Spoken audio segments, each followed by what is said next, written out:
Welcome to the Deep Dive. Good to be here. Today, we're not just skimming the surface. We are really plunging into one of the most powerful, engines inside you, your subconscious mind. Yeah, that hidden part. Exactly. In this deep dive, it pulls key insights, mostly from Think and Grow Rich, and also some of its commentary. It gives us kind of map, right? A map to this part of ourselves that's like usually unseen, but it's constantly shaping our world. So think of this deep dive as maybe a guide to understanding that unseen force. Right. We're going to explore what the source material actually says about how your subconscious works. And how it connects to something bigger. Yeah, it's incredible connection to what the source calls infinite intelligence. And maybe most importantly, the practical steps laid out for you, how you can intentionally direct it. Okay, so the mission here is... The mission is to show you how this inner work is presented as the key to turning your desires into, tangible reality. And the source often links this to achieving riches, right? Or developing money consciousness. It focuses heavily on that. Yes, that specific kind of achievement. And listeners should get ready for some surprising stuff, maybe. Definitely. Well, look at why your emotions aren't just, feelings floating around. They're tools. Critical tools in this whole process. And also why simply trying to make something happen, it might actually be working against you. That does sound counterintuitive. It really does, but it's right there in the material. So maybe let's start by defining this thing, the subconscious. Okay. What is it, according to the source? Well, it's not some vague, mystical idea. The source calls it a distinct field of consciousness. A field, like an energy field. Or more like a field where day in, day out, constantly, every single thought, every sensory impression that ever hits your conscious mind, it gets instantly classified and recorded like a relentless, totally impartial filing system. Wow. So it's grabbing everything without, judging if it's good or bad. Exactly. Receives and stores it all. Positive, negative, doesn't matter to the filing clerk, so to speak. So it's not just remembering the things I actively try to remember. It's archiving, everything. Like a nonstop recorder for my whole life experience. That's a good way to put it. And that's one crucial aspect the commentary really highlights. It's this absolutely massive storehouse of information. The storehouse. Yeah. The material even gives examples like hypnotherapy, where forgotten details, names, events, your conscious mind just didn't register strongly, they can be accessed. Because they're still filed away. Still filed away deep in the subconscious. It's kind of proof there's this whole world of data stored just, beneath the surface. Okay, so it's the ultimate record keeper. Got it. Yeah. But the source says it's more than just storage, doesn't it? It's also like a bridge. Yes, exactly. And this is where the power, the real potential comes into focus. So. The material presents the subconscious as the gateway, or maybe the crucial connecting link. A link between what? Between your individual finite mind and what it calls infinite intelligence. Infinite intelligence? Yeah. Okay, that sounds pretty big. What exactly is that connection, according to the source material anyway? In this framework, it's presented as the intermediary, the go-between. It's through your subconscious, the source suggests, that you can potentially draw upon these, greater forces, resources of infinite intelligence. Okay. And here's the really key point the source makes. It's the only medium described that can take your mental impulses, your thoughts, your desires, and modify them, kind of step up their vibration, essentially turning them into a form of spiritual energy. So it transforms the thought. Right. This is the mechanism, according to the material, by which, say, a heartfelt prayer or a really deeply held desire gets transmitted. Transmitted where? To the source that's capable of answering it. Stepping up the vibration. That makes this a kind of intuitive sense, like our raw thoughts are maybe just a low hum. Yeah, exactly. But the subconscious can amplify that, turn it into a clear broadcast signal. That's precisely the analogy the source uses later on, comparing it to radio waves needing to be stepped up for transmission. Your subconscious is that vital transformer. Powerful stuff. Okay. Now, the material is also very clear, isn't it? That you can't just flip a switch and, control your subconscious completely? No, absolutely not. The total control. But, and this is where it gets practical for you, the listener, you can influence it deliberately. No. The source teaches that you can actively hand over very specific plans, clear desires, definite purposes to it. Okay. And this intentional direction, this is actually presented as the 11th step towards achieving those riches we mentioned outlined in the book. And that connects back then to the other principles, things like having that burning desire, building faith. Exactly. And using autosuggestion as the tool. Right. Autosuggestion. That's the how-to. It's the deliberate method for feeding the subconscious the specific instructions you want it to work on. So how does that work again? The source revisits it here. It does. It recaps the core methods. First, you formulate and write down your specific desire really clearly. Okay, write it down. Second, repeat positive affirmations about it. Out loud or internally, but consistently. Got it. Third, create a vivid mental picture. Visualize your goal as if it's already achieved. See it, feel it. Visualization, right. And fourth, actually acting as though you've already achieved it, living from that place. So you're not just thinking about it passively. You're writing it, saying it, seeing it, and, well, embodying it. Precisely. And the source really emphasizes using these techniques with such intention, such power, that you literally plant the idea so deeply, it's like creating a positive traumatic experience. Whoa, traumatic. That sounds intense. Well, not traumatic in a negative way, traumatic in its impact. Something so profound it fundamentally changes your default thinking and actions. Ah, okay, like making a huge impression. Exactly. This is how you build that powerful money consciousness or, whatever consciousness fits your main goal. You're essentially overriding old programming. With new, focused, powerful input. Yes. And the principle is, if this new desired idea becomes the dominant one in your subconscious, Okay. then it starts influencing all the other information stored there. It colors everything else. And what happens then? The source says this is what allows new plans, new ideas, solutions to just emerge, often from your creative intelligence, seemingly out of nowhere. Huh, like insights popping up. Exactly. Ideas to help you achieve your goal. But, and this is important, it requires that consistent effort, persistence, faith, repetition to make that new idea truly take root and become dominant, become the habit.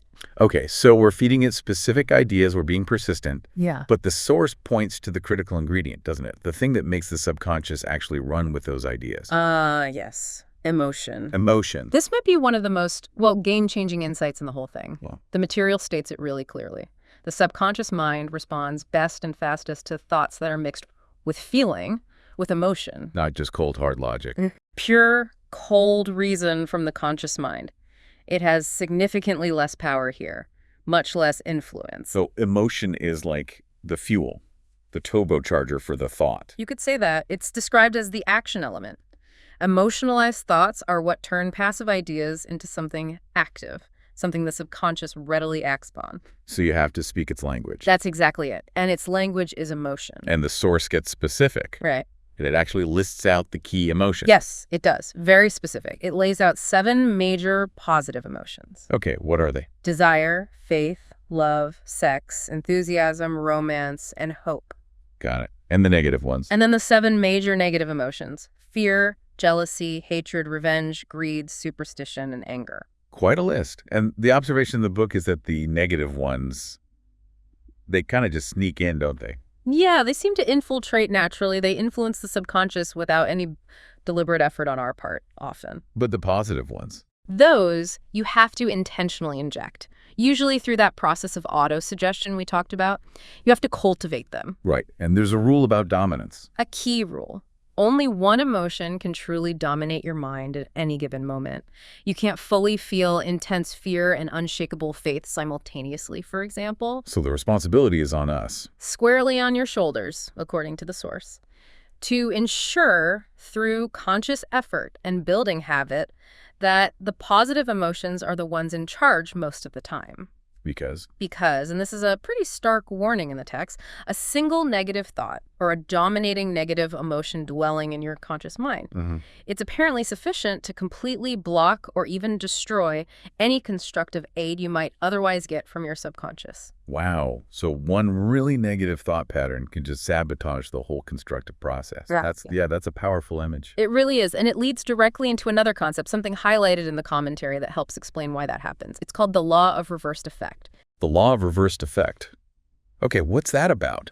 It sounds intriguing. It essentially says this: Whenever your imagination, which is often, heavily influenced by those ingrained subconscious patterns, potentially negative ones. Right, the default programming. Whenever that imagination comes into conflict with your conscious willpower, your imagination wins. Every time. Every single time, according to this principle. So if I'm consciously trying really hard, using willpower to think positively about something, Yeah. but deep down, my subconscious imagination is running this old negative loop about it. Then the negative wins out. And trying harder with willpower just makes the conflict worse. Exactly. If there's a strong, ingrained negative idea already lodged in your subconscious, and you consciously try to just push a contradictory positive idea against it, the subconscious doesn't just roll over and accept the new idea, it resists.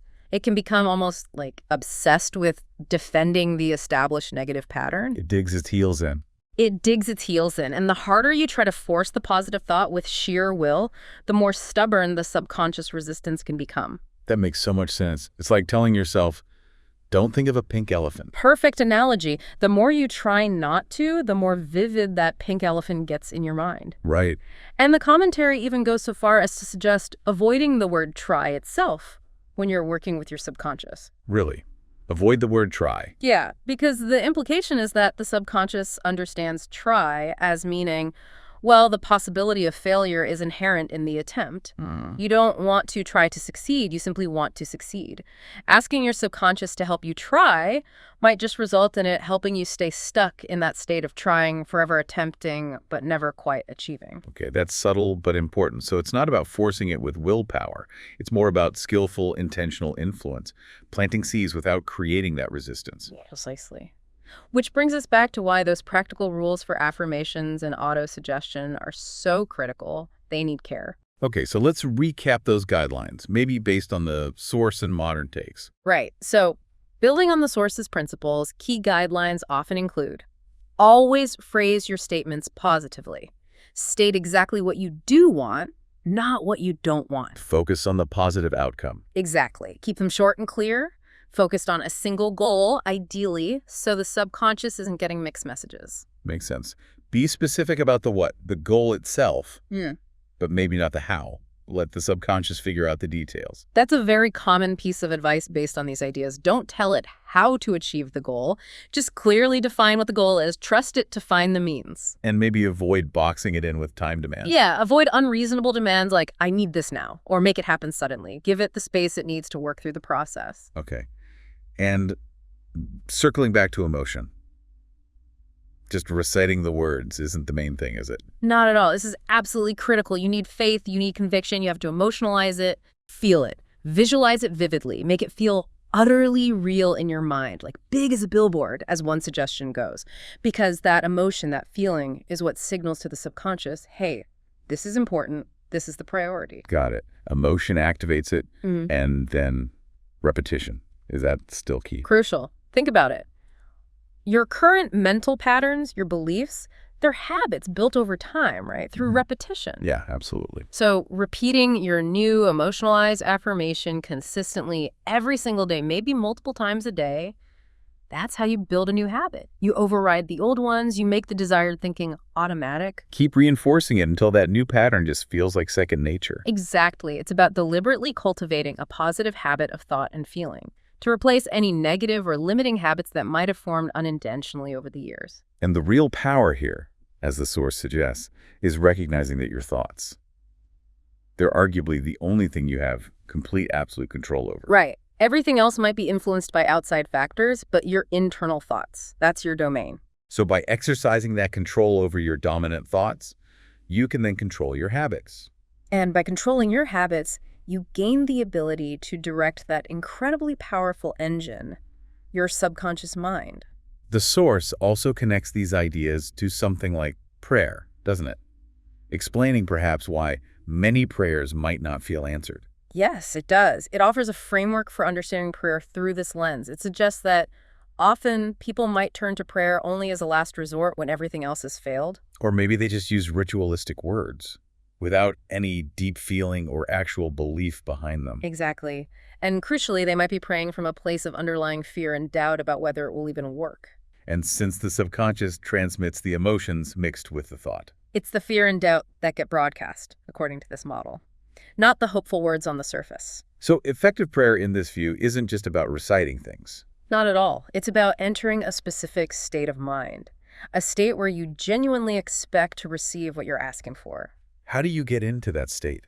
The material suggests things like recalling past experiences where prayers were answered, or moments where you felt incredibly strong faith, tapping into that feeling of expectation. Okay, let's bring back that radio analogy you mentioned earlier. Yeah, it fits perfectly here. Your prayer or your desire is like the low vibration sound. Right. Your subconscious, when fueled by genuine faith and expectation, that strong positive emotion, it acts like the transmitter. It steps up that vibration. Makes it a powerful signal. Right, making it a transmittable signal to that infinite intelligence. And the answer, the source suggests, often comes back not as a magical intervention, but as a clear plan, a sudden idea and inspiration. So the energy gets reconverted on the way back. That's the idea. The plan or idea is the answer. Which really highlights why mere words, just reading from a prayer book without that genuine feeling, that emotionalized thought, why that's presented as insufficient for this kind of communication. It's the feeling, the faith, the expectation. Yeah. That's what truly matters in this model. That's the core of it, yes. Okay, so let's bring this all back to you, the person listening right now. The subconscious mind, as presented here, is this incredibly powerful, impartial force. Yeah, it's not sitting there judging your thoughts as good or bad. It's simply acting on whatever thoughts and critically whatever emotions you feed it most strongly and most consistently.